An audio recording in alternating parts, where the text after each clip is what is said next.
भाई और बहनों, 2028 युग परिवर्तन पूज्य गुरुदेव भगवान ने अपने कर कमल से पवित्र पुस्तक ज्ञान गंगा में लिखा है।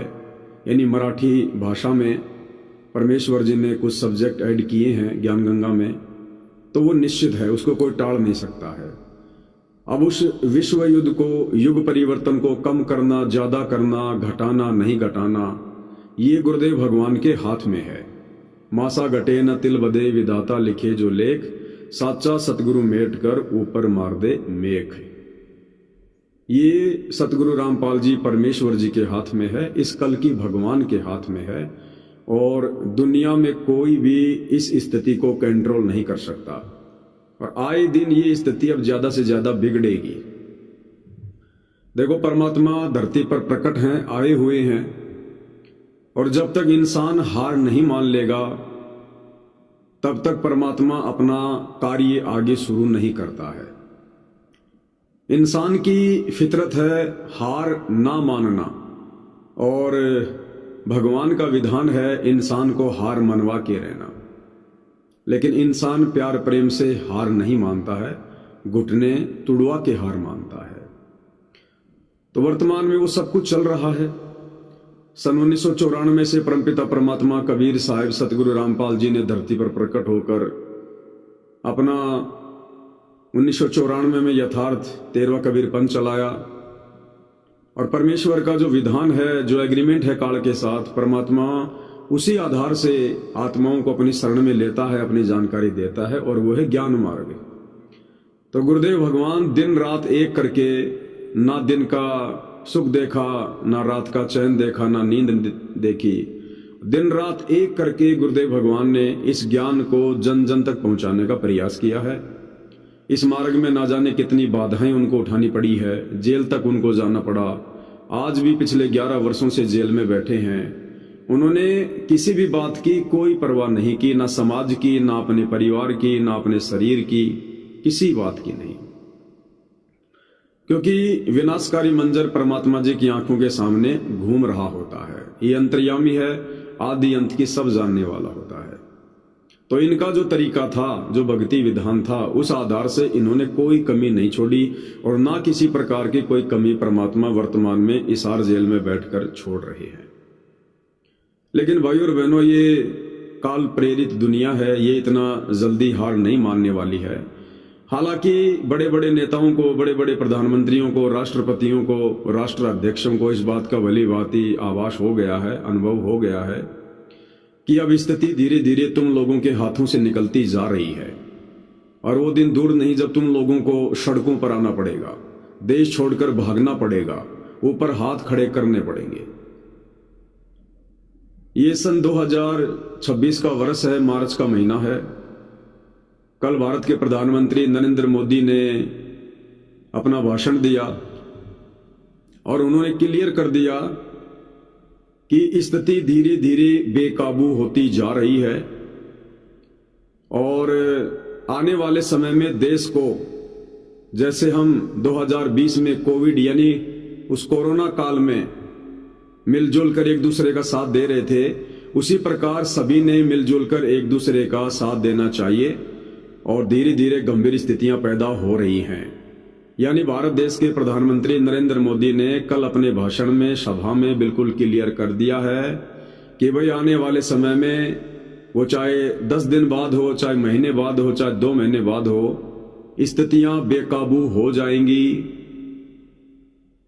और जैसे 2020 में लॉकडाउन लगा था, उससे भी भयंकर स्थिति प्रकट होने वाली है, उससे भी भयंकर। महंगाई इस कदर बढ़ेगी जिसकी किसी ने उम्मीद भी नहीं की होगी, उम्मीद भी। आप जी सोशल मीडिया पर देख रहे हैं, आए दिन गुजरात में पेट्रोल पंप पर 500 मीटर लंबी लाइन लग रही है, 500 मीटर लंबी। एलपीजी गैस सिलेंडर के लिए कितनी लंबी लाइन लग रही है। तो भाई और बहनों, अब वो समय आ गया है, वो समय अब आ गया है जो परमात्मा जी ने निर्धारित किया हुआ है। ऐसे सतगुरु रामपाल जी को कोई भी कल की भगवान के रूप में स्वीकार नहीं करने वाला, उनको परमात्मा के रूप में स्वीकार नहीं करने वाला। और जबरदस्ती परमात्मा करता नहीं है, तो समय का इंतजार उन्होंने किया और 11 साल से जेल में बैठ के किया।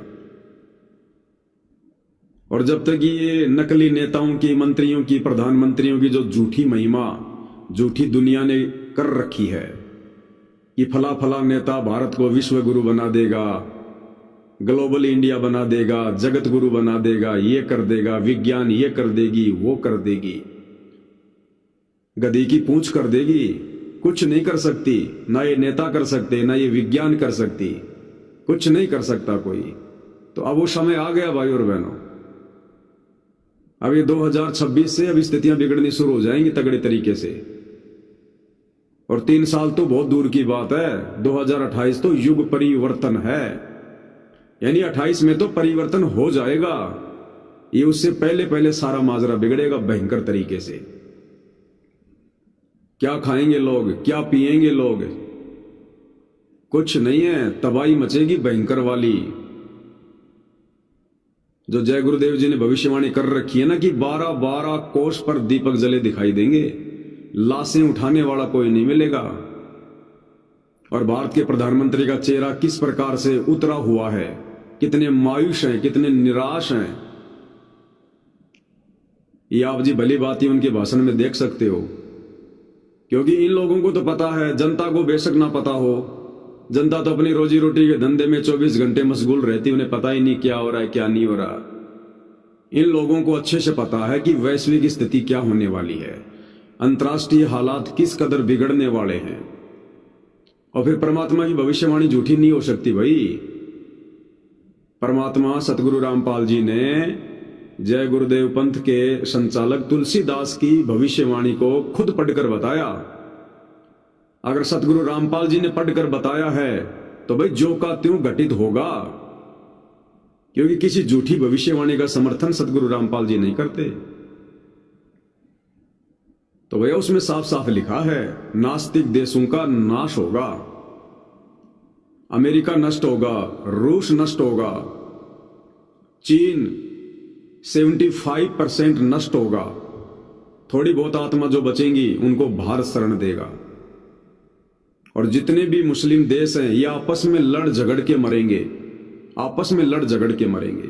और आप देख रहे हो अमेरिका का जो जो मुस्लिम देश साथ दे रहा है ईरान के खिलाफ, आप जी देख ही रहे हो, दोहा को, यूएई को, दुबई को कैसे वो निशाना बना रहा है। तो भाई और बहनों, ये मुस्लिम देश आपस में लड़ झगड़ के कट कट के मरेंगे। और ये विश्व के जो 3-4 देश हैं जो अपने आप को ये समझ रहे हैं कि बस हमसे बढ़कर और कोई नहीं है, रूस है, अमेरिका है, चाइना है, इनमें सबसे ज्यादा कंपटीशन है। ये आपस में जो इन्होंने मसाला तैयार कर रखा है साइंस के माध्यम से, परमाणु बम का, मिसाइलों का, जेट विमान का, ये आपस में नष्ट होंगे एक दूसरे के ऊपर हमला कर करके। लेकिन इस बीच जो आम आदमी है, आम व्यक्ति है, वो किसी भी देश का हो, वो बुरी तरह से पिसेगा, बुरी तरह से। भविष्य मलिका में जो लिखा है कि पूरे विश्व की जनसंख्या 64 करोड़ रह जाएगी, पूरे विश्व की जनसंख्या 64 करोड़। आज भारत में लगभग 150 करोड़ की जनसंख्या है, 30-40 करोड़ बताते हैं कि 30-40 करोड़ रह जाएगी भारत की ओनली। यानी पूरे विश्व की एवरेज में सबसे ज्यादा लोग अगर बचेंगे तो भारत में बचेंगे, लेकिन भारत में भी 75% लोग जाएंगे। और भविष्य मालिका में लिखा है कि 200 करोड़ लोग एक एक दिन में मरेंगे, 2 करोड़ या कितने शायद उसमें लिखा हुआ है। तो ऐसे हालात अब उत्पन्न होने वाले हैं, शुरुआत हो चुकी है। अरे परमात्मा पिछले 35 वर्षों से चिल्ला रहा है हमारे हित में, हमारे भले में, परमार्थ के लिए, और हमने उनको भी जेल में डलवा दिया। उनके साथ भी हमने बदतमीजी की, जिसने ये दुनिया बनाई, जिसने आप और हमें बनाया, जिसने राजाओं को राज दिया, बड़े बड़े जमीन के टुकड़े दिए, ये परमाणु हथियार बनाने के लिए दिमाग दिया, विज्ञान के लिए दिमाग दिया, ये आधुनिक उपकरण बनाने का दिमाग दिया। दुनिया ने उसी भगवान को ठुकरा दिया उसी परमात्मा को बुला दिया,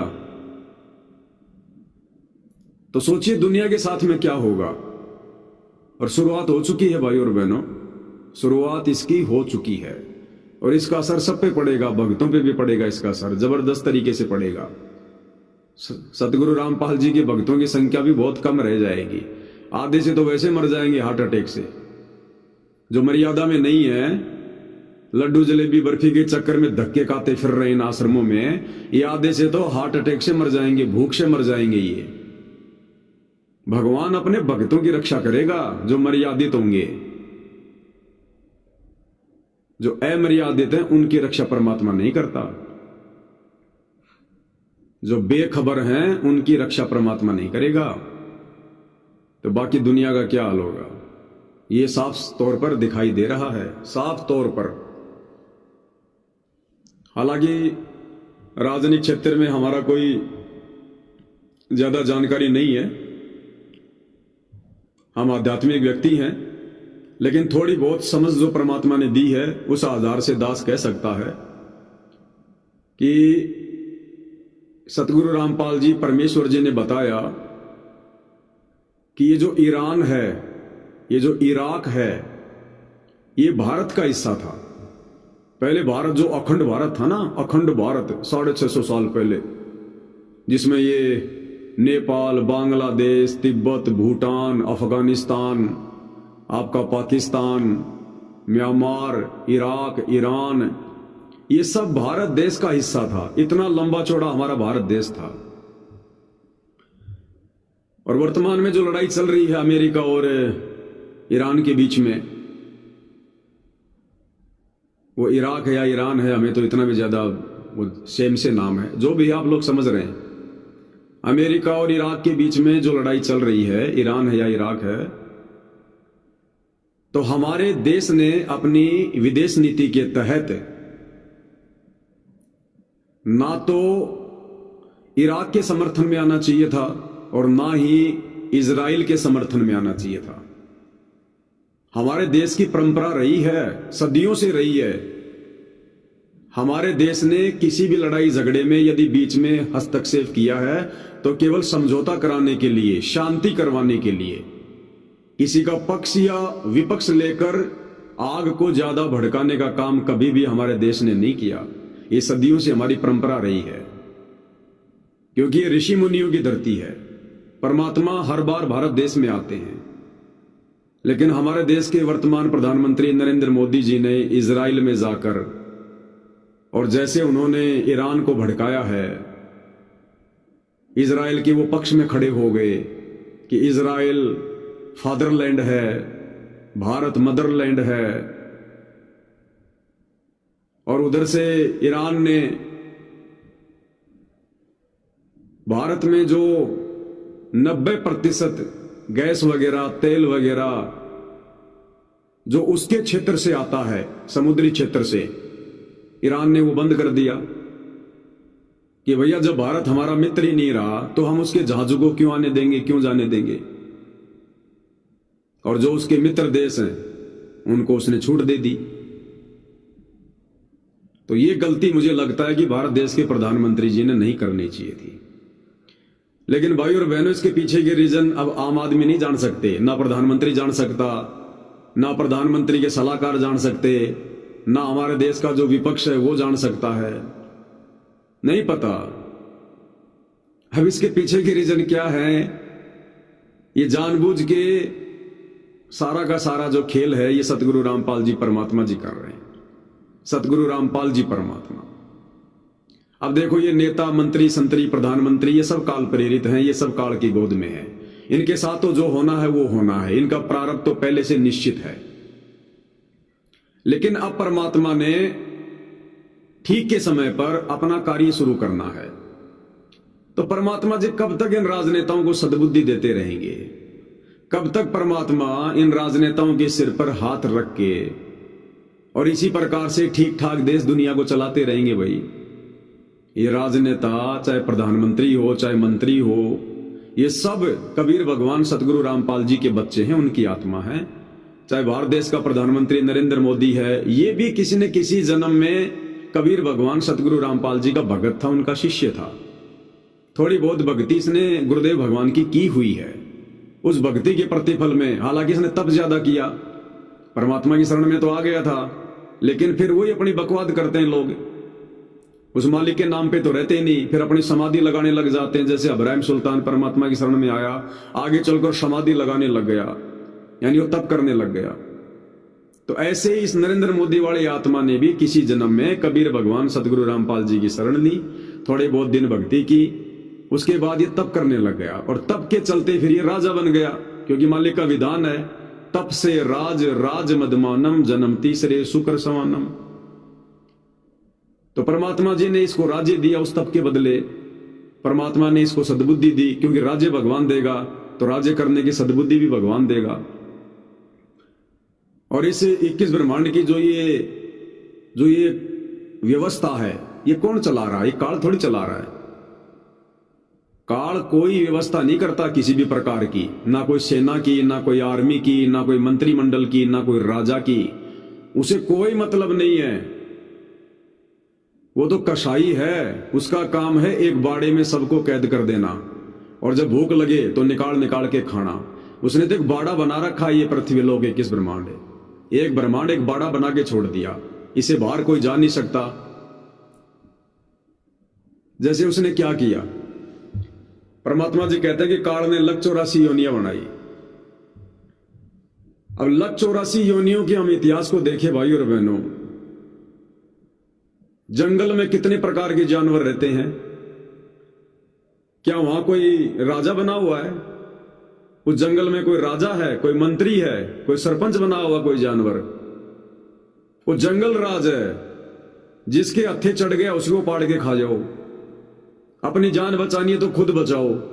कोई आपकी मददगार करने वाला नहीं है जंगल में, कोई आपका साथी नहीं है, आपका संगी नहीं है, कोई आपका हमदर्द नहीं है, कोई आपके ऊपर राजा नहीं है। जिसका दाव लग गया वही दबोच के खा जाओ। जी रहा तब तक जी रहा है, बस इतना ही खेल है। मिल रहा है तो खा लो, नहीं तो भूखा मरो। पानी मिल गया तो पी लो, नहीं तो प्यासे मरो। उसको कहते हैं जंगल राज, जो 84 लाख योनियों में है। चाहे वो समुद्र में रहने वाले जीव हो, चाहे वो एक मनुष्य प्रजाति को छोड़कर जितने भी ये पशु पक्षी हैं, जानवर हैं, आप इनको देख लो। एक मनुष्य प्रजाति के लिए परमात्मा ने ये व्यवस्था की है, एकमात्र मनुष्य प्रजाति के लिए। क्योंकि ये जो मनुष्य है, स्त्री या पुरुष, इस प्रजाति को पनपने का जो आशीर्वाद है, उत्पन्न होने का जो आशीर्वाद है, ये कबीर भगवान सतगुरु रामपाल जी ने दिया। सृष्टि रचना के माध्यम से हम पढ़ते हैं, परमात्मा ने पहले कह दिया था कि भाई तू 1 लाख मानव शरीरधारी सूक्ष्म शरीर से वासना निकाल के रोजाना खाएगा। तो काल की मजबूरी हो गई मानव पैदा करना, स्त्री या पुरुष को पैदा करना, वरना ये कभी भी मानव नहीं बनाता ये, लेकिन इसकी मजबूरी है, नहीं बनाएगा तो खाएगा क्या? तो मनुष्य परमात्मा ने उत्पन्न करवाए हैं, तो जिम्मेदारी भी परमात्मा की बनती है फिर उन मनुष्यों को संभालने की। बाकी कोई किसी के ऊपर राजा नहीं, कोई मंत्री नहीं, किसी की कोई सीमा नहीं, कुछ नहीं, कोई सैनिक नहीं, कोई आर्मी नहीं जंगल में, ना समुद्र के अंदर जो जीव रहते हैं। लेकिन इस मनुष्य के लिए परमात्मा ने थोड़ी सी व्यवस्था की है। अलग अलग जो देश हैं वो बांट दिए गए, हर देश के अंदर एक व्यवस्थापक, एक राजा बना दिया गया, हर स्टेट का मुख्यमंत्री बना दिया गया, गांव में भी एक सरपंच बना दिया गया। थोड़ी सी परमात्मा ने मनुष्य को बुद्धि दे दी एक्स्ट्रा जानवरों से, ताकि ये एक दूसरे को ज्यादा दुखी ना करें। परमात्मा ने ये जो है ये आर्मी वगैरह की व्यवस्था करवा दी, ये पुलिस प्रशासन की व्यवस्था करवा दी। आज अगर एक ट्रैफिक पुलिस शहर में ना हो ना, अगर ट्रैफिक पुलिस ना हो, अगर एक दिन के लिए शहर में यदि ट्रैफिक पुलिस को हटा दिया जाए, हजारों लोग शाम को अपने घर पर खून से लथपथ होके आएंगे, अपना सिर फुड़वा के आएंगे हजारों लोग। गाड़ियां ऐसे भिड़ेंगी, लड़ेंगी, वो कहेगा मैं पहले निकलूंगा, वो कहेगा मैं पहले निकलूंगा, तू जबरदस्ती गाड़ी आगे ले आया रेड लाइट पे। इसी प्रकार यदि पुलिस प्रशासन की व्यवस्था कबीर भगवान सतगुरु रामपाल जी ने ना की हो, तो कोई किसी की बहन बेटी की यहां पर इज्जत सुरक्षित नहीं रह सकती, किसी की संपत्ति सुरक्षित नहीं रह सकती। जंगल राज हो जाए, जंगल राज, अपने से नीचे वाले को हर कोई खाने को दौड़े।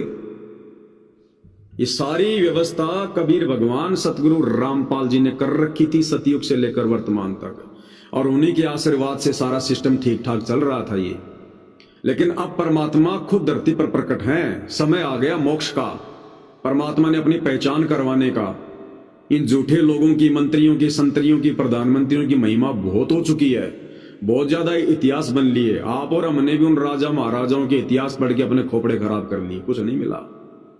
हरणानी लड़ाई कब हुई, पानीपत की लड़ाई कब हुई है, बाबर का बेटा कौन था, उसका बेटा कौन था, हमारे कुछ काम नहीं आई। आज जो फालतू की बकवाद है, तो ये बकवाद बहुत हो चुकी भाई और बहनों। परमात्मा ने जब तक ठीक ठाक काल का ये साम्राज्य हैंडल करवाना था, परमात्मा ने इंसानों को सद्बुद्धि देके करवा दिया।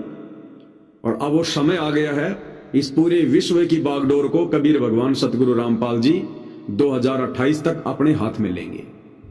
अब आगे का जो समय है हजारों साल का, ये कबीर भगवान के आशीर्वाद से चलेगा, ये सतगुरु रामपाल जी के आशीर्वाद से चलेगा, उनकी मर्जी से चलेगा भी ये। और जब उनकी मर्जी से चलेगा और जब उनका साम्राज्य होगा, तो उनके साम्राज्य में भाई बकवादी लोगों के लिए, जालसाज लोगों के लिए, नशेड़ियों के लिए, मांसाहारियों के लिए, ठगों के लिए, चोरों के लिए, चोरी जारी करने वालों के लिए, भ्रष्टाचारियों के लिए, रिश्वतखोरों के लिए, कालाबाजारी और मिलावट करने वालों के लिए किसी प्रकार की कोई जगह नहीं रहेगी, कोई जगह नहीं रहेगी। और 1994 से सतगुरु रामपाल जी यही बताने का प्रयास कर रहे हैं कि भाई सुधर जाओ, संभल जाओ, ये काल का लोक है, इस गंदी व्यवस्था को समझो, समय रहते परमात्मा के ज्ञान को समझकर शरण में आ जाओ, नाम ले लो, भक्ति करो, नहीं तो यहां पर दुख पाओगे, दुख। लेकिन मुट्ठी भर लोगों ने भी उनकी बात पर ध्यान नहीं दिया, मुट्ठी भर लोगों ने भी। और जिन मुट्ठी भर लोगों ने उनकी बात पर ध्यान दिया, आज वो भी बकवाद कर रहे हैं। आज उन्हीं के 90% शिष्य जो सतलोक आश्रमों से जुड़े हैं, उनका खुद का परिवार, आज वो लोग खुद बकवाद कर रहे हैं, राजनीतियों में धक्के खा रहे हैं। जिस राजनीति के समाप्त होने का समय आ गया, जिन राजनेताओं की दुर्गति का समय आ गया है, उन्हीं राजनेताओं के पीछे आज संत रामपाल जी का खुद का परिवार और उनके 90% संगत जो आश्रमों से जुड़ी है, वो खुद भी धक्के खा रही है। तो बताओ भाई और बहनों, परमात्मा अगर इस संसार को अगर आग में ना झोंके तो क्या करेगा? काल का कोई रोल नहीं है वर्तमान में किसी प्रकार का, ध्यान रखना। काल का कोई रोल नहीं है, ना काल का पहले कोई रोल था, ध्यान रख लेना इस बात का। कई बार गुरुदेव ने सत्संगों में क्लियर कर दिया कि बच्चों, काल का रोल शुरू होता है त्रिकुटी पर। उसका जो असली ड्रामा है, असली खेल है, वो त्रिकुटी पर होता है। इस पृथ्वी लोक पर काल का कोई लेन देन नहीं है।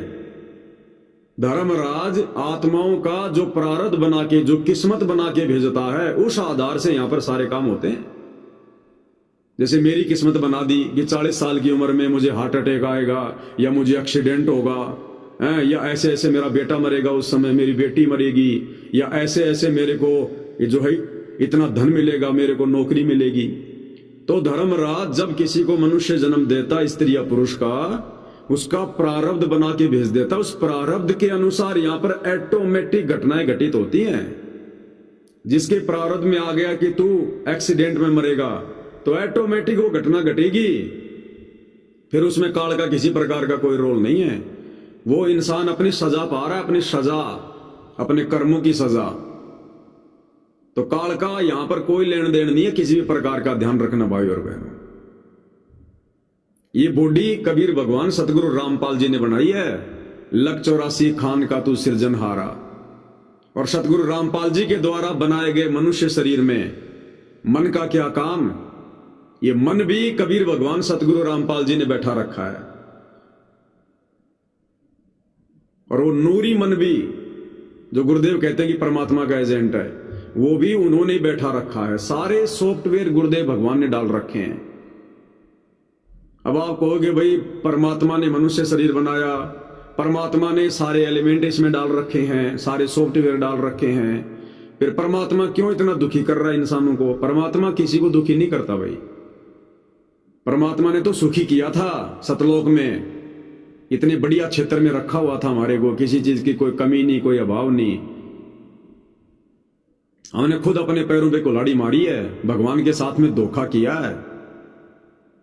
और यहां आने के बाद फिर और ज्यादा बकवाद करने लग गए, तो हमारे और कर्म बिगड़ने लग गए।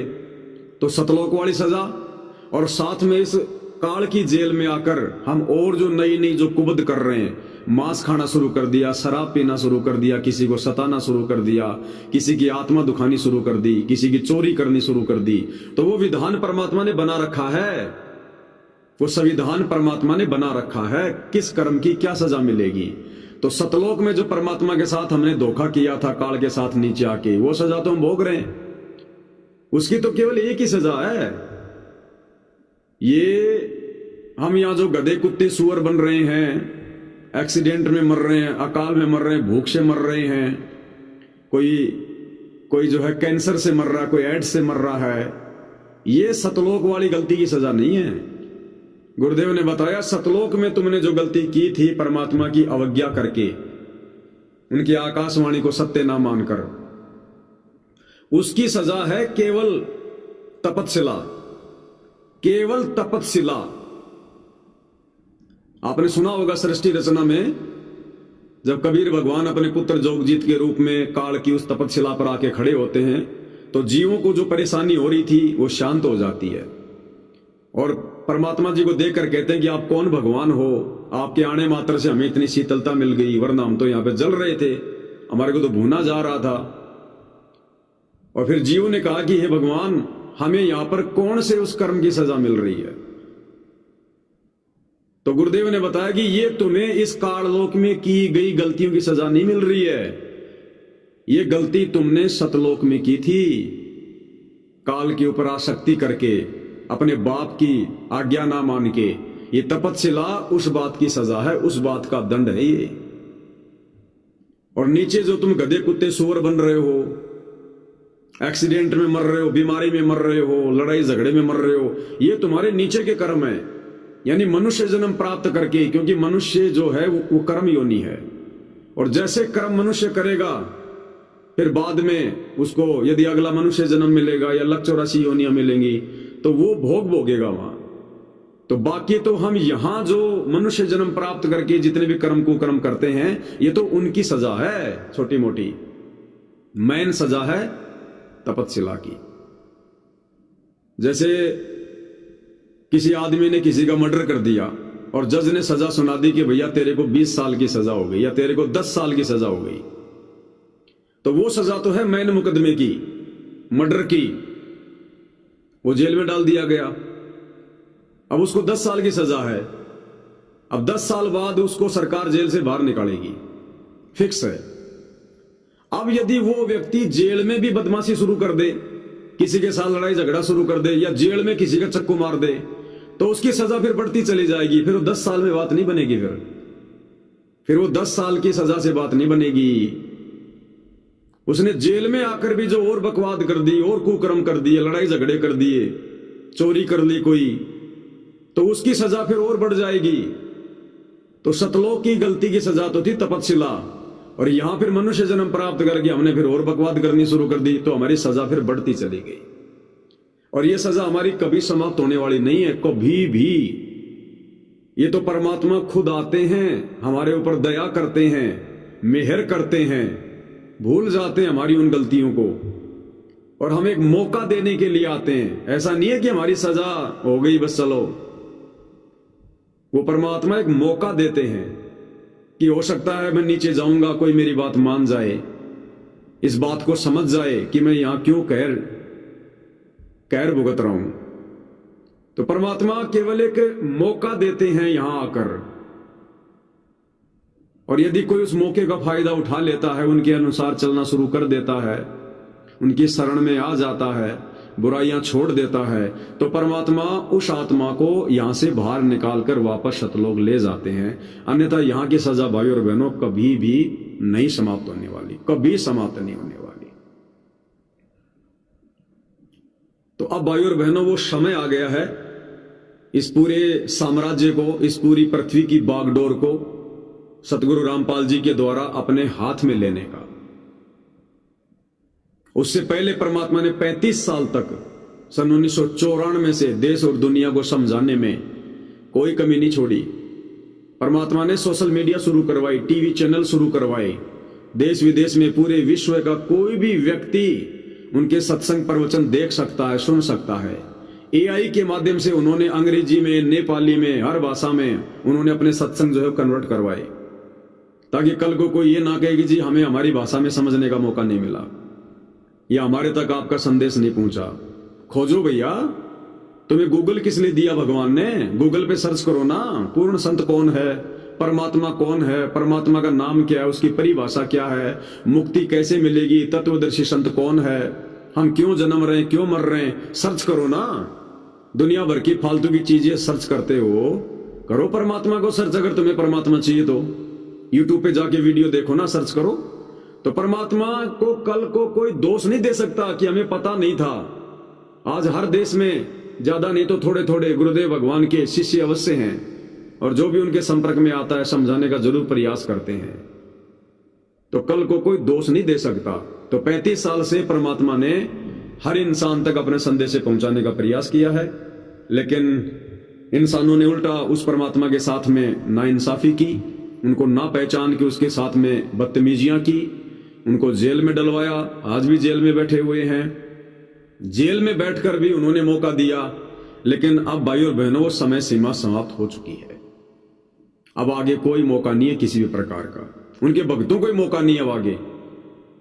उनके वो भगत जो गलतियां कर चुके हैं सन 2014 बरवाला कांड से लेकर 2026 तक, आपको याद होगा अभी 2025 में सतलोक आश्रम वालों ने संत रामपाल जी से पंजाब एंड हरियाणा हाईकोर्ट में याचिका लगवा के उनसे माफी मंगवाई। यानी संत रामपाल जी के परिवार ने संत रामपाल जी से माफी मंगवाई कोर्ट से, जजों से, कि जी मेरे से कोर्ट की अवमानना हुई और मैं माफी चाहता हूं, आगे से मैं गलती नहीं करूंगा। वो दिन लास्ट दिन था, वो आखिरी दिन था। उस दिन के बाद सतगुरु रामपाल जी ने अपना पंजा जो अपनी संगत के ऊपर रखा हुआ था, विशेषकर अपने परिवार पे, आश्रम वालों पे, परमात्मा ने उस दिन वो पंजा हटा लिया है।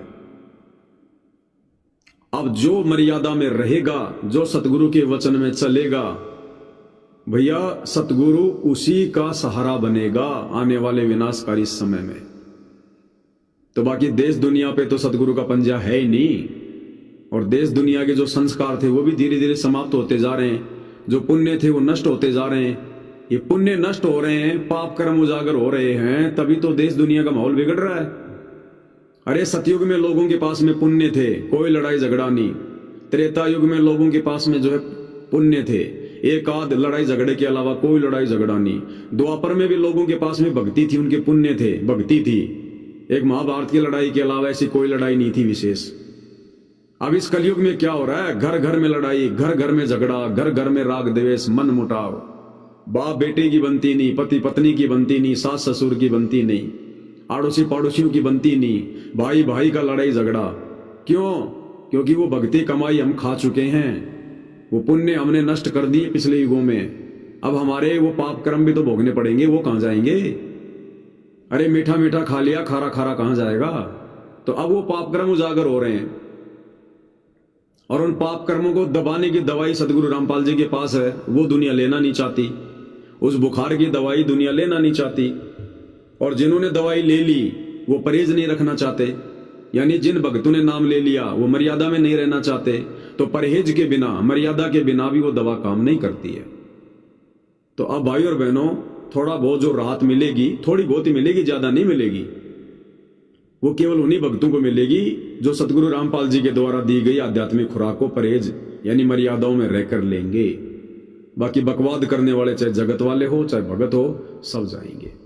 आपत्ति सब पे आएगी, कष्ट भोगने पड़ेंगे, पीड़ा का सामना करना पड़ेगा। तो अब ये पूरे विश्व की बागडोर सतगुरु रामपाल जी अपने हाथ में लेने वाले हैं। उसके लिए कहते हैं कि राम किसी को मारे नहीं, मारे तो हत्यारा राम, अपने आप ही मर जाएंगे कर कर खोटे काम।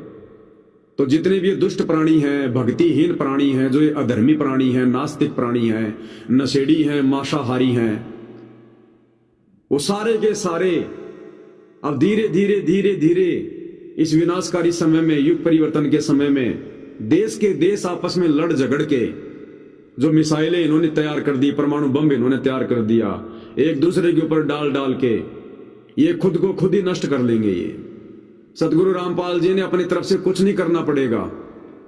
जैसा उनके कर्मों में लिखा है उस अनुसार अपने आप ऑटोमेटिक घटित होता रहेगा। ये कचरा पट्टी, ये गंदगी जो सतयुग में प्रवेश करने योग्य नहीं है, सतगुरु रामपाल जी के सतयुग में साम्राज्य में कदम रखने योग्य नहीं है, ये कचरा पट्टी धीरे धीरे धीरे धीरे उनके हिसार जेल से बाहर आने से पहले ऑटोमेटिक साफ हो जाएगी। देश के देश साफ हो जाएंगे, सारे नास्तिक लोग साफ हो जाएंगे और थोड़ी बहुत आत्मा बचेंगी, वो केवल भक्ति ही करेंगे। तो अब जो परिस्थितियां हैं भाई और बहनों, वो बद से बदतर होती जाएंगी, बद से बदतर। पहले तो लॉकडाउन लगा था, आप और हमें जबरदस्ती सरकार घर से बाहर नहीं निकलने दे रही थी। अब सरकार कुछ नहीं कहेगी, अब वैसा लॉकडाउन नहीं लगेगा। अब महंगाई इतनी बढ़ जाएगी, महंगाई इतनी बढ़ जाएगी, लोग सोचेंगे क्या करेंगे बाहर जाके। अरे जब हजार रुपए लीटर तुम्हें डीजल मिलेगा, पेट्रोल मिलेगा, तो लोग क्या करेंगे बाहर जाके। अरे बैठे रहो घर में यार, अपने आप ही लॉकडाउन सा लग जाएगा, अपने आप ही। वो देख रहा परमात्मा, इस शादी विवाह के नाम पे, फंक्शन के नाम पे, पार्टियों के नाम पर जो बड़े बड़े कार्यक्रम आयोजित करते हैं और सुबह फिर कई क्विंटल अनाज वेस्टेज करके और बाहर फेंका जाता है, जिस अनाज को परमात्मा की संज्ञा दी गई है। अन्न जल साहिब रूप है, अन्न और जल ये परमात्मा का रूप है, और कितना भोजन वेस्ट हो रहा है, तो परमात्मा देख नहीं रहा क्या। पहले जब हम छोटे छोटे थे तो हमारे गांव में एक पंडिताइन थी, पंडिताइन, और जब हम लोग नहाया करते थे, छोटे छोटे थे, तो खेल होती है जो कुएं के चारों तरफ एक बनाई जाती थी, उसमें पानी भर दिया जाता था, उसमें पशु पक्षी भी पानी पिया करते थे, सुबह सुबह गांव के लोग भी उसी में नहाया करते थे। तो जब हम ज्यादा पानी फैलाते रहते थे, मग पे मग डालते रहते थे, क्योंकि बच्चों की आदत होती है, तो पंडिताइन कहा करती थी कि भाई पानी मत फैलाओ फालतू में, इस पानी का है ना परमात्मा हिसाब लेगा। और यूं हाथ किया करती थी, यूं हाथ करने के बाद में यहां जो एक खड्डा सा बनता है ना, ये हल्का सा, कि परमात्मा जितना पानी तुम आज बर्बाद कर रहे हो ना, इस खड्डे से पानी भरवा के हिसाब पूरा करवाएगा। तो ये देश और दुनिया जिस कदर इन्होंने परमात्मा के द्वारा दी गई इन अनमोल वस्तुओं का जो ये दुरुपयोग किया है, इन खाद्य पदार्थों का जो दुरुपयोग किया है, तो भाई ये फिर अब सामने आएंगी सारी बातें। अब जब आपको खाने को नहीं मिलेगा, भविष्य मलिका में लिखा कि 15 दिन में भोजन मिलेगा, वो भी भरपेट नहीं मिलेगा। 15 दिन में भोजन मिलेगा एक बार मुश्किल से, और वो भी भरपेट नहीं मिलेगा। और अब सरकार भी कह रही है भैया 3 महीने का राशन इकट्ठा कर लो अपना, 3 महीने का। तो सरकार ने तो संकेत साफ साफ दे दिए हैं, बाकी सरकार खुल के तो कहेगी नहीं, तो फिर जनता में दहशत पैदा हो जाए, जनता में फिर दहशत पैदा हो जाए, तो खुल के तो सरकार कहेगी नहीं। बाकी आपसे पूछ के कोई काम भी नहीं करेगी सरकार। 2020 मार्च के महीने में जब लॉकडाउन लगा तो आप लोगों से पूछ के लगाया था क्या? 1 दिन का लॉकडाउन बता के, नाइट कर्फ्यू, और उसके बाद उसी रात को अनाउंसमेंट कर दिया कि भैया अगले 3 महीने के लिए लॉकडाउन लग गया। तो अब ये परिस्थितियां बहुत तेजी से बिगड़ेंगी। ये 2026 हमें बहुत कुछ दिखा जाएगा, बहुत कुछ सिखा जाएगा, लेकिन अब उस शिक्षा का कोई फायदा नहीं होगा। उस शिक्षा का अब कोई फायदा नहीं होगा। अब तो जिसने जैसा बीज बोया है, भांग का बोया है तो भाई वो भांग खाएगा, गेहूं का बोया है तो गेहूं खाएगा। अब तो कर्मों की सजा, कर्मों के फल, जो कर्म किए उनका परिणाम सामने आएगा। अब किसी का सिर नहीं सहलाया जाएगा, अब किसी की कोई मदद नहीं होगी। जिसके जैसे कर्म हैं, जिसके जैसे संस्कार हैं, उस आधार से वो जीव अब यहां पर देखेगा अपने को क्या करना है, क्या नहीं करना है। एक विशेष संदेश में हो सकता आगे जिक्र आएगा, गुरुदेव भगवान ने हिसार जेल से जिक्र किया उस विशेष संदेश में कि एक कुतिया अपने बच्चों के लिए कहां से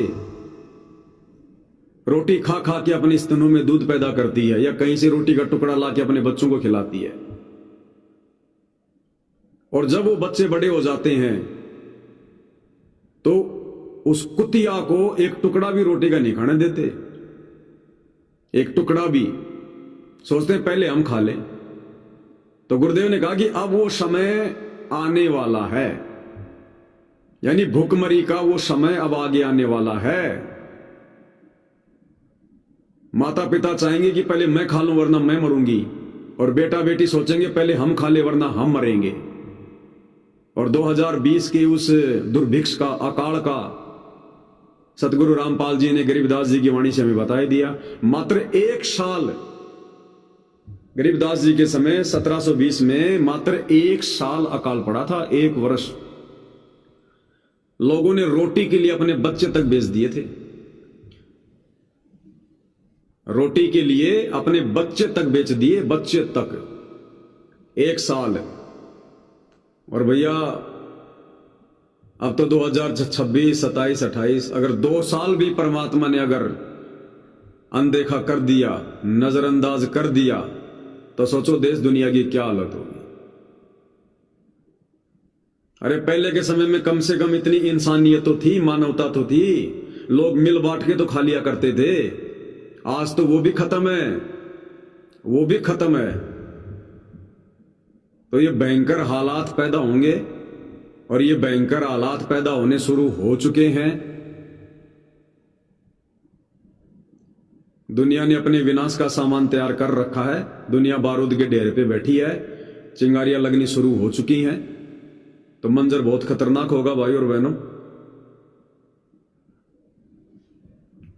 क्योंकि ऐसे कोई भी व्यक्ति हिसार जेल में बैठे सतगुरु रामपाल जी को परमात्मा नहीं मानने वाला। और उन्होंने अपने आप को परमात्मा मनवाना है, जिन्होंने प्यार प्रेम से मान लिया, ज्ञान को आधार बना के मान लिया, उनका सौभाग्य। और मात्र परमात्मा मानने से बात नहीं बनेगी, फिर उनके वचन में रहकर, उनकी शरण में रहकर, उनकी मर्यादा में रहकर भक्ति भी करनी पड़ेगी। तब जाके परमात्मा देखेगा, और देखेगा इतना ही कि भयभीत उसे भी रखेगा, डर में उसे भी रखेगा परमात्मा। उसकी रूह में परमात्मा ये समाएगा कि बेटा ये काल का लोक है, अभी तक तूने केवल पढ़ा है, अभी तक तुमने केवल अपने गुरु के मुख से सुना है कि ये काल का लोक है, काल का लोक है। काल का लोक होता क्या है? जैसे एक होता ना कि टीचर बच्चे को थ्योरी पढ़ाता है, थ्योरी, और एक होता फिर थ्योरी पढ़ाने के बाद उसका प्रैक्टिकल करवाता है। तो अभी तक तो सतगुरु रामपाल जी ने केवल सत्संग सुना के थ्योरी बताई है कि काल क्या है, काल का लोक क्या है, ये गंदा लोक क्यों है। अब वो प्रैक्टिकल का समय आ रहा है, प्रैक्टिकल आंखों के सामने हकीकत में अब सतगुरु रामपाल जी दिखाएंगे कि ये है बेटा काल का लोक। वरना खाली ज्ञान से भी यहां से आस्था नहीं हटती हमारी। अब वो प्रैक्टिकल भी परमात्मा आंखों के सामने दिखाएगा, कराएगा। तो भाई और बहनों, भलाई इसी में है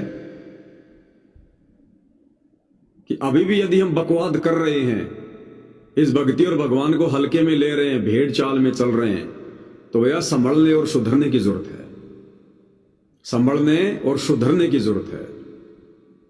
सारे ऑप्शन खत्म होंगे।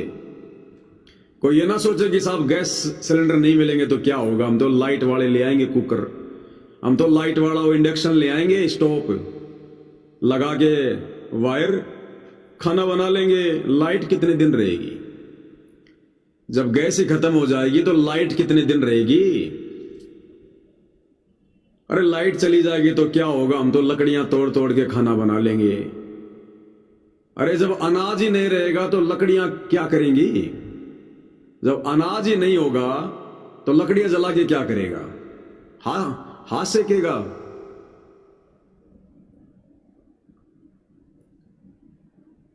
तो भयंकर मंजर होगा भाई और बहनों, भयंकर वाला, भयंकर। अभी भगत भी केवल फॉर्मलिटी में अपने गुरु को परमात्मा परमात्मा भगवान भगवान कह रहे हैं, फॉर्मलिटी में।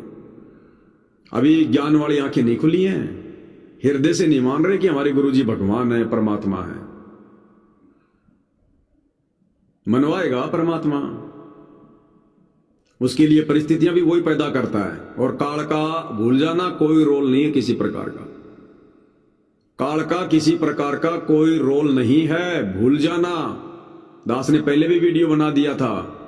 काल केवल एक प्यादा है, केवल एक नौकर है परमात्मा का। सत का राज धर्म राय कर ही अपना किया सब दंड भरी। जैसे आपको सिंपली समझाता हूं, आप एक फैमिलियर हैं, आप एक परिवार चला रहे हैं, आपके परिवार में 8-10 मेंबर हैं, आप किसान हैं, मजदूर हैं, कुछ भी हैं। आप अगर कमा रहे हो तो खा रहे हो, आप अगर कमा रहे हो तो कपड़े पहन रहे हो, आप अगर 2 पैसे कमा रहे हो तो बच्चों की फीस भर रहे हो, ब्याह शादी कर रहे हो, खर्चा कर रहे हो। और देश का प्रधानमंत्री जो पूरे देश का मालिक है, वो आपके बच्चों की फीस भरने नहीं आ रहा। उसको कोई टेंशन नहीं है आपके बच्चों की। वो तो उल्टा आपसे टैक्स और लेगा। वो प्रधानमंत्री आपके घर में अनाज की बोरी नहीं डाल के जाएगा, उसको कोई मतलब नहीं है। उल्टा आपसे टैक्स और लेगा। जो आप अपने खेत में जो खेती कर रहे हो उसका भी टैक्स लेगा। आप अगर गाड़ी ले आए रोड पे चलाओगे उसका भी टैक्स लेगा। आपने अगर एक माचिस की डिब्बी भी खरीदी है उसका भी टैक्स ले रहा है। इसी प्रकार ये 21 ब्रह्मांड का स्वामी काल है। यहां हम कर रहे हैं, हम खा रहे हैं, हम पी रहे हैं, इसमें काल का कोई रोल नहीं है। ये परमात्मा ने हमारा जो संस्कार बना रखा है, जो किस्मत बना रखी है, जो प्रारब्ध बना रखा है, उस आधार से हमें ये चीजें मिल रही हैं। इसमें काल का किसी प्रकार का कोई हस्तक्षेप नहीं है, कोई रोल नहीं है। काल को तो केवल खाने से मतलब है। जो जन्म और मृत्यु का परमात्मा ने विधान बना दिया ना, बस वो हमें लेने भी नहीं आता। काल हमें यहां लेने भी नहीं आता है। परमात्मा ने विधान बना रखा है।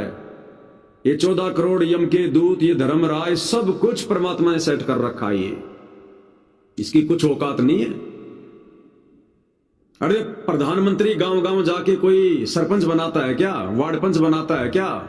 प्रधानमंत्री गांव गांव जाके, शहर शहर में जाके कोई जिला कलेक्टर बनाता है क्या?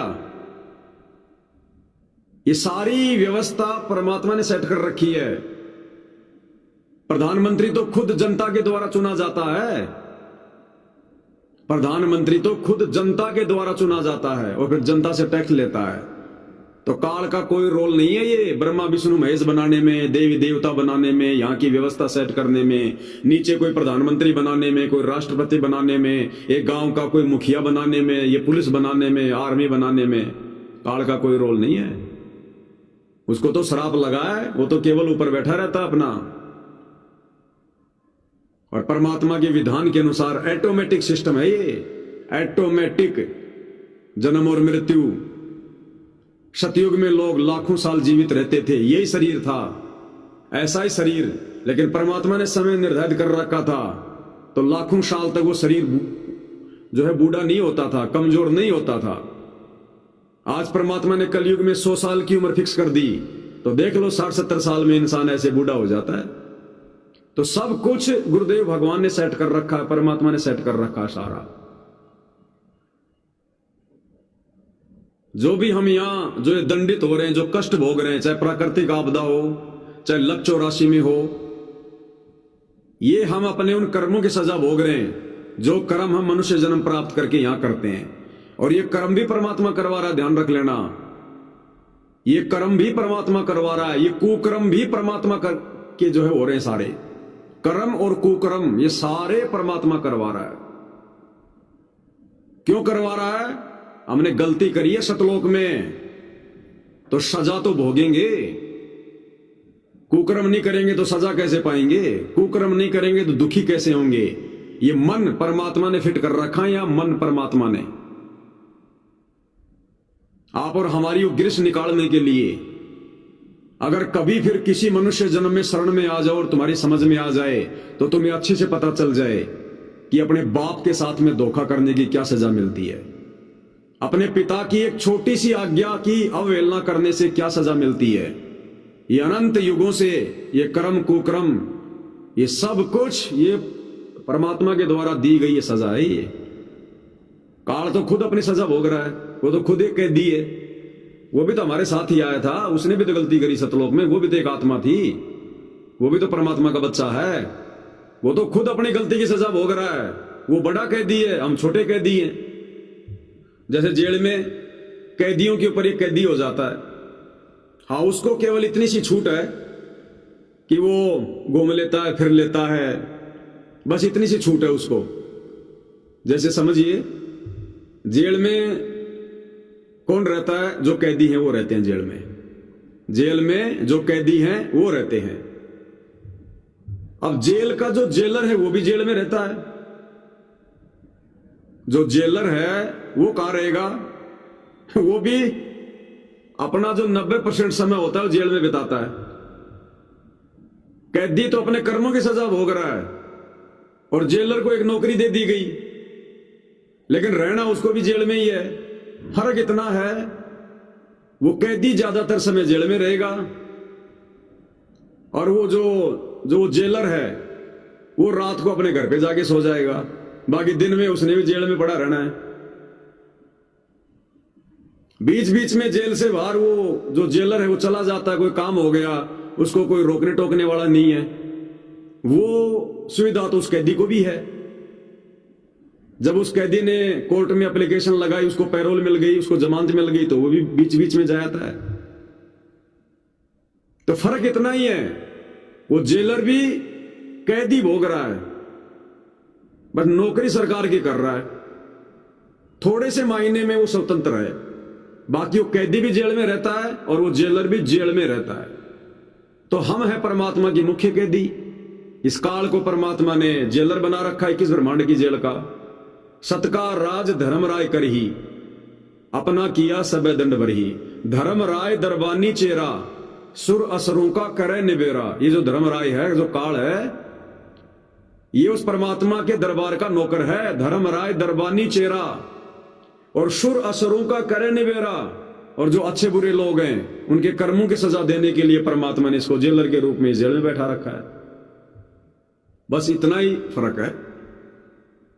तो जेलर और कैदी के उदाहरण से हमें समझ में आ जाना चाहिए कि काल का कोई रोल नहीं है। काल तो खुद बेचारा कैदी है, कैद भोग रहा है। अरे वो भी तो, ये 21 ब्रह्मांड क्या है, क्या बताया गुरुदेव ने? ये सतलोक की जेल है। सतलोक में जो गलती करता है उसको परमात्मा यहां पटक देता है। अब ना तो अपनी मर्जी से हम सतलोक जा सकते जो कैदी हैं, जो जीव हैं, और ना अपनी मर्जी से ये जेलर, ये काल यहां से बाहर निकल सकता। तो हम भी जेल में, 21 ब्रह्मांड रूपी जेल में, और ये काल भी 21 ब्रह्मांड रूपी जेल में। तो कहने का मतलब भाई और बहनों, यहां काल वाल का कोई रोल नहीं है किसी प्रकार का। ये तो परमात्मा ने हमारे को आध्यात्मिक ज्ञान समझाना होता है। बाकी जो भी अच्छे बुरे हम जो यहां सुख दुख भोग रहे हैं, ये सारे कबीर भगवान सतगुरु रामपाल जी के द्वारा निश्चित करके दिया जाता है। सब कुछ गुरुदेव के द्वारा निश्चित करके दिया जाता है। चित्रगुप्त के कागजों में, धर्मराज के अकाउंट में सब कुछ सतगुरु रामपाल जी परमात्मा की जी के द्वारा लिख कर दिया जाता है। आपने सुना होगा ना वो प्रकरण, जैसे परमात्मा जी क्या कहते हैं कि भाई मौत को घटाना और बढ़ाना केवल ये परमात्मा के हाथ में है, इस काल के हाथ में नहीं है। जो किसी की सांस से घटा दे या बढ़ा दे, काल के हाथ में नहीं है, ना ब्रह्मा विष्णु महेश के हाथ में। ये केवल पूर्ण परमात्मा के हाथ में है। तो एक समय गुरुदेव ने बताया ना गरुड़ जी की कथा में कि बांग्लादेश में वो एक लड़का था, उसकी उम्र पूरी हो गई थी और गरुड़ जी को परमात्मा ने ऊपर जाकर ज्ञान दिया कि तेरे ब्रह्मा विष्णु महेश पूर्ण परमात्मा नहीं है। जब गरुड़ जी ने बातें बताई तो ब्रह्मा विष्णु महेश ने कहा कि भाई आज गरुड़ जी आपको क्या हो गया, हम परमात्मा हैं, हम पूर्ण करतार हैं, चाहो तुम्हारी परीक्षा ले लो। तो गरुड़ जी ने यह बात अपने गुरु को बताई, कबीर जी को। तो कबीर जी ने कहा कि ऐसे ऐसे बांग्लादेश में, बंग देश नाम था उसका पहले, जो वर्तमान में बांग्लादेश है, कि वहां पर एक पंडित जी का लड़का है और ऐसे ऐसे उसकी उम्र जो है 3 दिन बाद में समाप्त हो रही है। अगर तेरे ब्रह्मा विष्णु महेश भगवान है तो बोल दे उस लड़के की उम्र बढ़ा दो। तो गरुड़ जी ने उनसे कहा कि ऐसे ऐसे एक लड़का है, 3 दिन बाद उसकी उम्र खत्म। तो ब्रह्मा विष्णु महेश जो है धर्मराज के दरबार में गए और धर्मराज से कहा कि ऐसे ऐसे एक लड़का है, उसका ये देखो, उसका अकाउंट देखो क्या है। बोला भैया उसकी तो 3रे दिन मौत है। तो बोला उसकी उम्र बढ़ाओ। इन तीनों देवताओं ने कहा। तो धर्मराज ने कहा कि भैया ये मेरे बस की बात नहीं है किसी की उम्र बढ़ाना घटाना, मैं नहीं बढ़ा सकता। बोले हमारी बेइज्जती हो रही है। बोले भाई इज्जत हो चाहे बेइज्जती हो, हाँ एक तरीका है, आप में से कोई अपनी उम्र दे दे तो मैं उस लड़के की उम्र बढ़ा दूंगा। अब अपनी उम्र कौन दे भाई? इन्होंने हाथ खड़े कर लिए और धर्मराज ने दिखा दिया, देखो ये है उस लड़के का खाता और तीसरे दिन इसकी मृत्यु है। अब गरुड़ जी ने कहा कि हो गए तुम फैल। फिर गरुड़ जी गई परमात्मा के पास में, तो परमात्मा ने कहा कि बेटा अब मैं उसको अपने कोटे से जीवन दान दे रहा हूं, उसको 100 साल की उम्र दे रहा हूं मैं। गरुड़ जी फिर गए ब्रह्मा विष्णु महेश के पास और कहा कि बस हो गए तुम फैल, तुम बोले हम किसी की उम्र बढ़ा देंगे, ये कर देंगे। अब देखो वो लड़का 3 दिन बीत गए, आज भी जिंदा है। तो ब्रह्मा विष्णु महेश को बड़ा आश्चर्य हुआ कि ये कैसे हो सकता है, हमने तो धर्मराज के कागजों में देखा था उसकी उम्र ही नहीं थी। वापस गए वो धर्मराज के पास, बोला भैया उस लड़के की उम्र कैसे बढ़ गई, तूने हमारे कहने से क्यों नहीं बढ़ाई? बोला भाई कौन लड़का? बोले उस दिन आए थे हम, और उसकी उम्र कैसे बढ़ गई, दिखाओ हमारे को उसका खाता, उस दिन हम लोग देख के गए थे। फिर से धर्मराज ने वो अकाउंट खोला तो 100 साल की उम्र लिखी हुई है। तो ब्रह्मा विष्णु महेश ने कहा कि ये कैसे बढ़ गई इसकी उम्र? तो धर्मराज ने कहा कि भैया मेरे को कुछ नहीं पता, ये तो ऊपर से परमात्मा के लेख आते मेरे पास, तो मैं तो उस आधार से यहां पर लोगों को सजा देता हूं, जीवन देता हूं। मेरे बस की बात नहीं है किसकी उम्र घट रही है किसकी उम्र बढ़ रही है। तो भाई और बहनों, ये जो सारा का सारा जो खेल है ये कबीर भगवान सतगुरु रामपाल जी का है। सतगुरु जो चावे सो करही, 14 कोटि दूत यम डरही, ओत भूत जम त्रास निवारे और चित्रगुप्त के कागज फाड़े। ये काल नहीं कर सकता चित्रगुप्त के कागज फाड़ने का काम, काल नहीं कर सकता। ये परमात्मा करता है सारा सब कुछ। तो अब वो समय आ गया है भाई और बहनों, अब अपनी कुछ गिनी चुनी हंस आत्माओं को यहां से बाहर निकालने का, सतलोक ले जाने का, और एक बार फिर से परमात्मा ने जो समय निर्धारित किया होता है पूरी पृथ्वी पर एक सुनहरा, एक अच्छा माहौल बनाने का, एक भक्ति में एक माहौल बनाने का। और जो गंदगी जो जमा हो चुकी है अनाप शनाप लाखों वर्षों से, एक बार परमात्मा इस कचरे को साफ करके जाएगा। तो अब ये जो परिस्थितियां हैं ये बद से बदतर होंगी, लोगों की समझ में नहीं आएगा हो क्या गया। फिर लोगों को धीरे धीरे जो बचेंगे उन लोगों को फिर धीरे धीरे भक्ति के महत्व का पता चलेगा, सतगुरु के महात्म्य का पता चलेगा, गुरु की महिमा का पता चलेगा कि भैया यहां तो सब फेल हो गए। हम कितने धर्म बना के बैठे थे, कितने अपने भगवान बना के बैठे थे, देवी देवता बना के बैठे थे, सारे फेल हो गए। हमारे धर्म गुरु आचार्य शंकराचार्य, पोप, पादरी, मुल्ला, मौलवी, काजी सब फेल हो गए।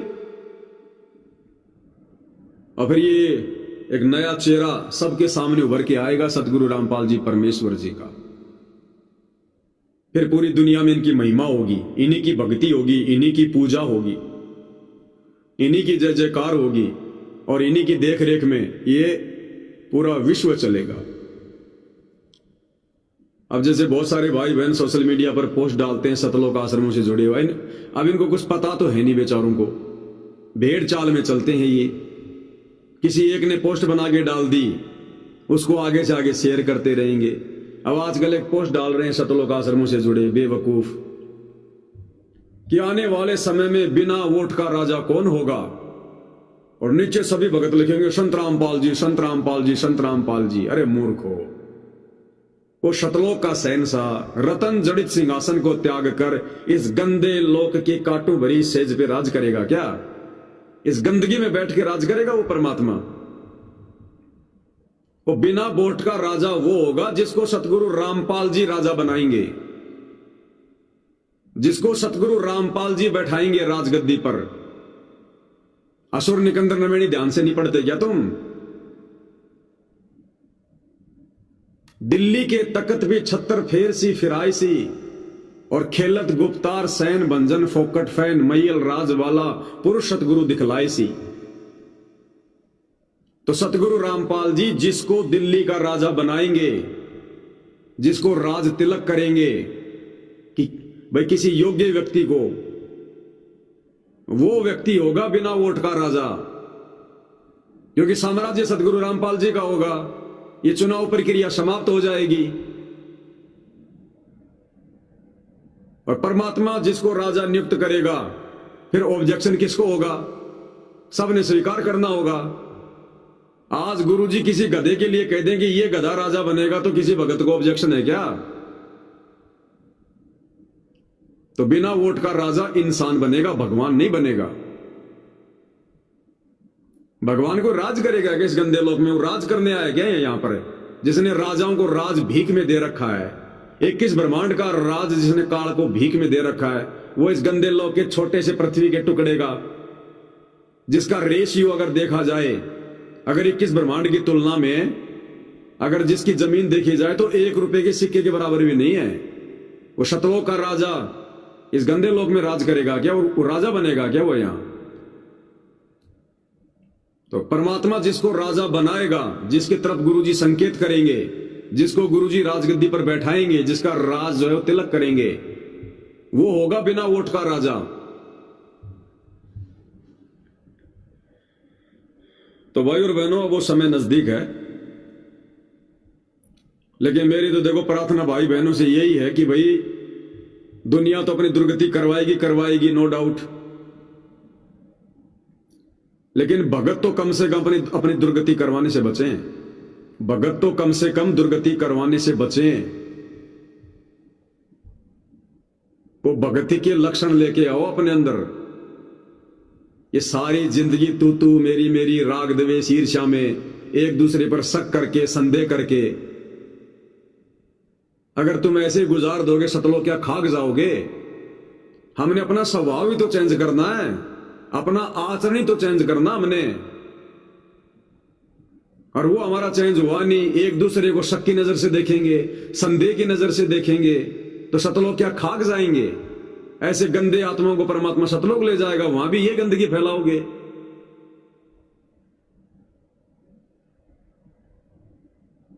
तो हमने अपने आप को परिवर्तित करना पड़ेगा।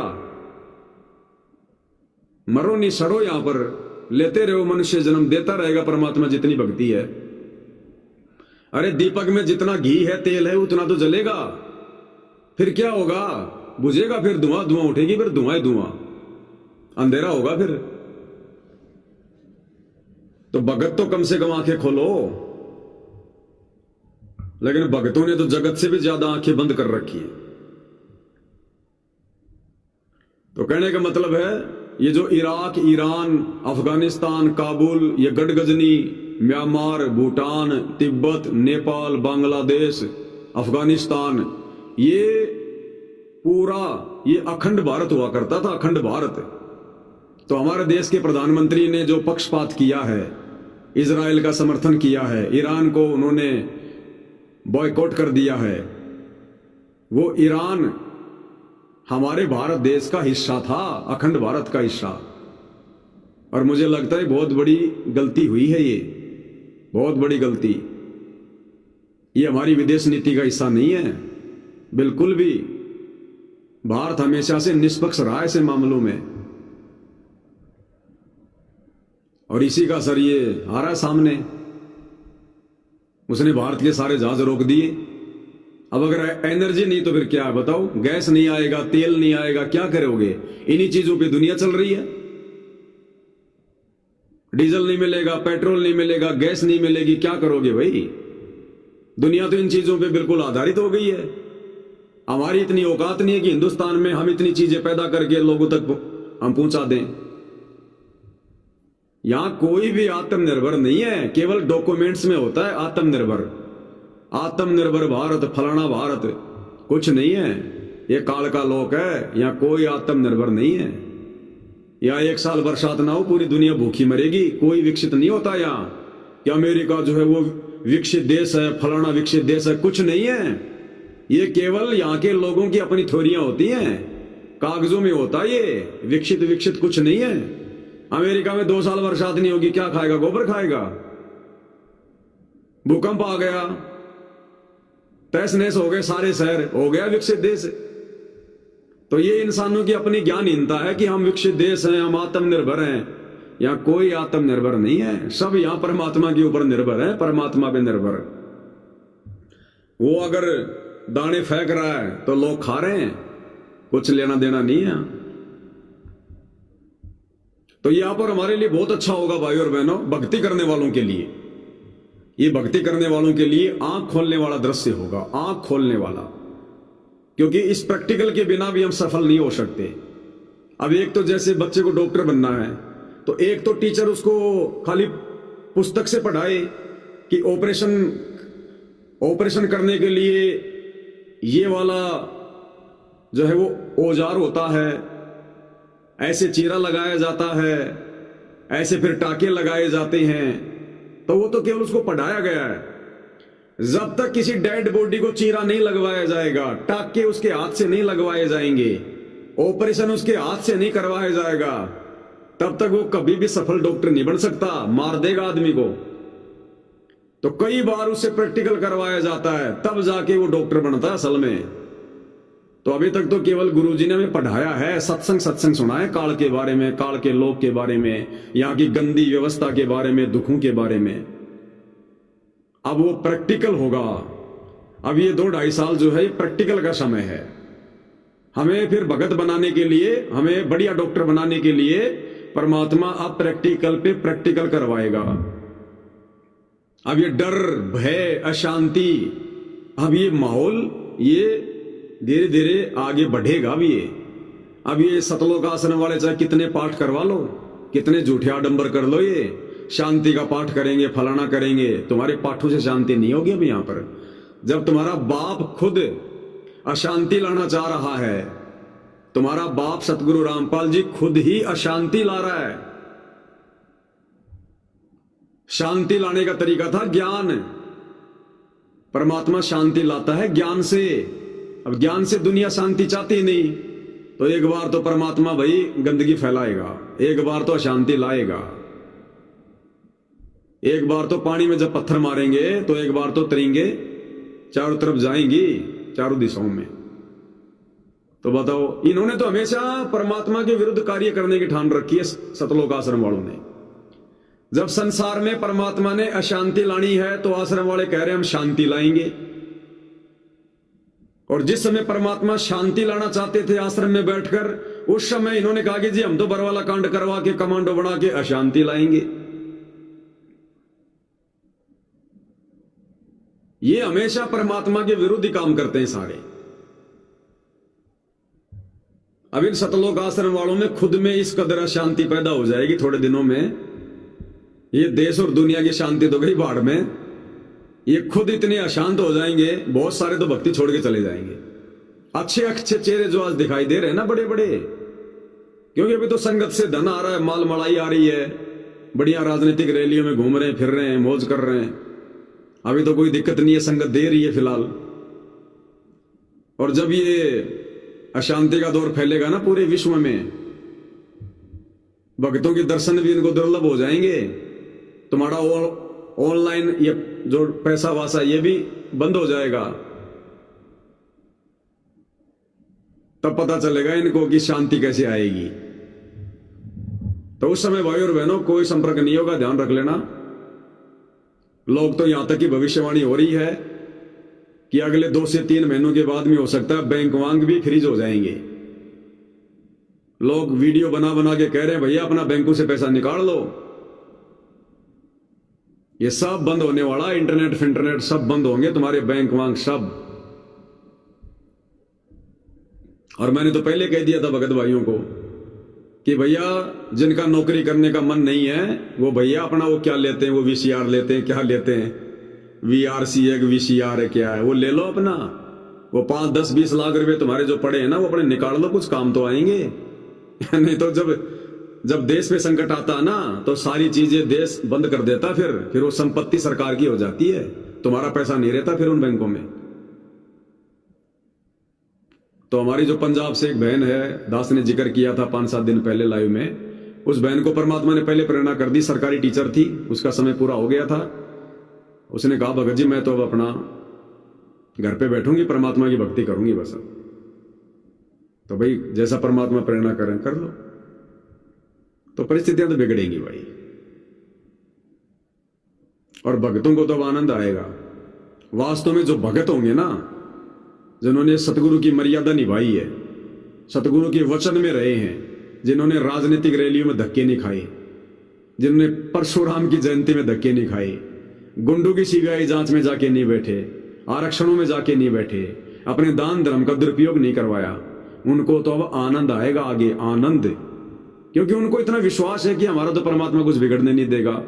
थोड़े बहुत संकट परेशानियां तो हमारे जीवन में आती रही है, तो चलती रही, आगे भी चलेंगी। है तो वो तो हम आदी हो गए उनको तो सहन करने के, तो उनको तो कोई दिक्कत नहीं आएगी जो मर्यादा में है। और बाकी ये जो लड्डू जलेबी बर्फी के चक्कर में जो पड़े रहे ना, अब इनके देखना नाक से खून बहेगा, इनके नाक से खून बहेगा। अब इनको पता चलेगा कि हाँ लड्डू जलेबी बर्फी खानी चाहिए थी, या साथ संगति से जुड़ के थोड़ी बहुत मर्यादा में रह के भक्ति करनी थी। परमात्मा भगत का साथी है, बकवादी का नहीं है। अगर ये नहीं हुआ ना इस प्रकार से, अमर्यादित भक्तों के साथ अगर वही घटनाएं नहीं घटी, अगर नानी याद नहीं आई, तो आने वाले समय में कोई भक्ति नहीं करेगा मर्यादा में रह के, कोई भक्ति नहीं करेगा फिर। तो ये परमात्मा किसी का सगा नहीं है, यह पता चलेगा। और गुरु के परिवार को भी पता चल जाएगा कि भाई हम तो गलती कर रहे थे। संत रामपाल जी को अपना दादा मान के, अपना बाप मान के, फूफा मान के, नाना मान के, मामा मान के, हम तो बहुत बड़ी गलती कर गए भाई। ये तो किसी का नहीं है भाई, ये तो उसका है जो इसका है। और इसका कौन है? जो इसकी भक्ति मर्यादा में रह के करता है। तो ये आंख नाक कान सबके खुलेंगे अब, तब पता चलेगा कि परमात्मा कौन होता है, परमात्मा की परिभाषा क्या है। अभी तो रिश्तों में तोल रखा है, मैं गुरुजी के मामा का लड़का, मैं गुरुजी की बेटी, मैं गुरुजी का लड़का। अब पता चलेगा उनका कौन लड़का और कौन उनकी लड़की है।